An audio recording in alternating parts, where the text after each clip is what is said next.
injiilka sida Luukas soo qoray cutubka 2 waqtigaas waxaa dhacay in amar ka soo baxay Kaysar Augustus in dadka dunida jooga oo dhan la qoro qorninkaas kolkii ugu horeeyay waxaa la sameeyay markii Quirinius xukumi jiray Suuriya dhammaan waxay u wada tageen in la qoro mid kastaba magaaladiisii Yuusufna Galili ayuu ka kacay oo magaaladii Naasaret ka tegay oo wuxuu aaday Yahuudiya ilaa magaaladii Daawud oo Baytlahem looran jiray maxaa yeelay wuxuu ahaa dadkii iyo dhashii Daawud in lala qoro Maryam oo ahayd tii u doonanayd oo uurka lahayd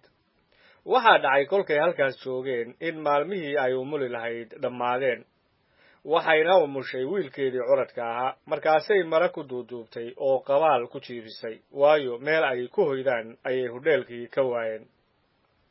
dalkaas waxaa jiray adhijiro bannaanka jooga oo habeenkii idahooda ilaalinaya malaa'igtii rabbiga ayaa ag istaagtay oo ammaantii rabbiga ayaa iftiimisay hareerahooda aad bayna u baqeen markaasaa malaa'igtii ku tidhi ha biqina waayo ogaada waxaan idiin keenay war wanaagsan oo leh farxad weyn oo u ahaan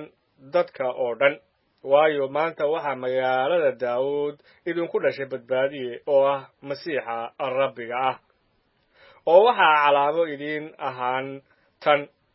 waxaad heli doontaan ilmo yar oo mara ku duuduuban oo ku jiifa qabaal dhaqsaba waxaa malaa'igtii la jirtay guuto fara badan oo jannada ka timi wayna ammaanayeen Ilaah oo lahaayeen Ilaah ha ku ammaanmo meelaha ugu sarreeya xagga dhulkana nabad ha ahaato dadka ka farxiya Ilaah dhexdooda waxaa dhacay markii malaa'igihii ka tageen oo jannada ku noqdeen in adhijiradii isku yidhaahdeen haddana aan tagno xataa ilaa Baytlahem aan aragne waxaas dhacay oo rabbiga inoo ogeysiiyey markaasay dhaqsa u yimaadeen oo waxay heleen Maryam iyo Yuusufa iyo ilmihii oo qabaal ku jiifa oo goortii ay arkeen waxay ogeysiiyeen hadalka ilmahan looga sheegay iyaga dadkii maqlay oo dhanna ayaa ka yaabay waxyaalihii adhijiradu u sheegeen Maryam si hadalkaas oo dhan ayay haysatay oo qalbigeeda kaga fikirtay adhijiraduna way noqdeen iyagoo Ilaah ku ammaanaya oo ku weyneynaya waxyaalihii ay maqleen oo ay arkeen oo dhan sidii iyaga loogu sheegay goortii 8 maalmood dhammaatay oo wiilkii la gudi lahaa magaciisii waxaa loo baxshay Ciise sida malaa'igtii ugu bixisay intaan uurka lagu uuraysan kolkii maalmihii nadiifiskeedii u dhammaadeen sidii sharciga Muuse lahaa waxay geeyeen Yeruusaalem inay rabbiga u dhiibeen siday ugu qoran tahay sharciga rabbiga curad walba oo laba waxaa loogu yeedhi doonaa quduus xagga rabbiga iyo inay allabari u bixiyaan siday ugu qoran tahay sharciga rabbiga 2 quulay ama 2 xamaam oo yaryar bal eeg waxaa Yeruusaalem joogay nin magaciisii ahaa Simeon ninkaasi wuxuu ahaa nin xaq ah oo cibaado leh wuxuuna sugayay gargaaridda Israa'iil oo ruuxii quduuska ahaana waa dul joogay waxaana ruuxii quduuska ahaa u muujiyey inaanu dhimasho arag intaanu rabbiga masiixiisa arkin oo wuxuu ruuxii ku galay macbudka oo goortii waalidkii keeneen wiilkii Ciise ahaa inay caadadii sharciga ku sameeyaan markaasuu gacmihii ku qaaday oo Ilaah ammaanay oo yidhi Rabbiyow iminka addoonkaagu nabad ha ku tago sida hadalkaagu yahay waayo indhahaygu waxay arkeen badbaadintaada tan aad dadka oo dhan hortiis hagaajisay oo ah iftiin quruumaha lagu muujiyey iyo ammaanta dadkaaga Israa'iil markaasaa aabihiis iyo hooyadiis ka yaabeen waxyaalihii lagaga hadlay isaga Simeon ayaa iyaga u duceeyey wuxuuna hooyadiis Maryam ku yidhi ogow wiilkan waxaa loo dhigay dhicidda iyo kicidda kuwa badan oo Israa'iil ku jira iyo calaamo ka gees ahaan lagaga hadlo si ay qalbiyo badan fikradoodu u muuqan doonaan adigana seef baa naftaada ka mudbixi doonta waxaa jirtay nebiyad aana la odhan jiray ina Fanuel oo ahayd qoladii Azeer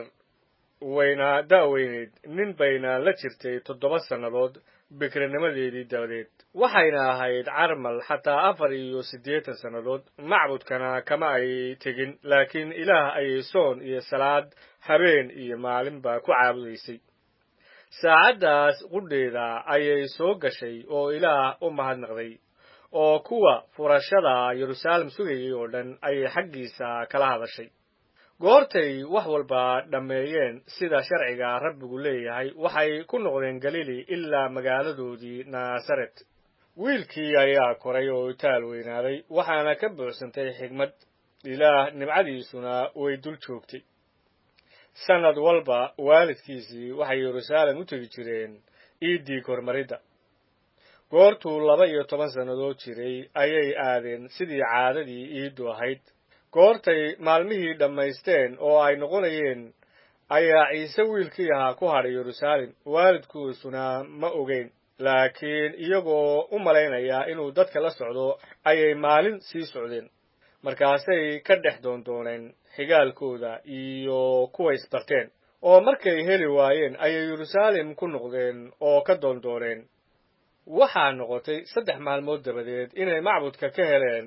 isagoo macallimada dhex fadhiya oo dhegaysanaya oo wax weydiinaya dadkii maqlay oo dhan ayaa la yaabay garashadiisii iyo jawaabihiisii goortay arkeen isagii way la yaabeen oo hooyadiis ayaa ku tidhi wiilkaygiiyow maxaad sidaas noo yeeshay bal eeg aniga iyo aabbaha calool xumo waanu kugu doondoonay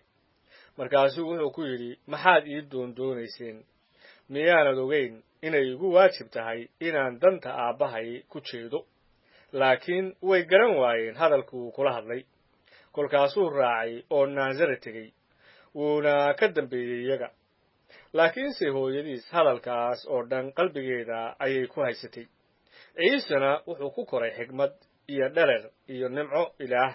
iyo dadka hortooda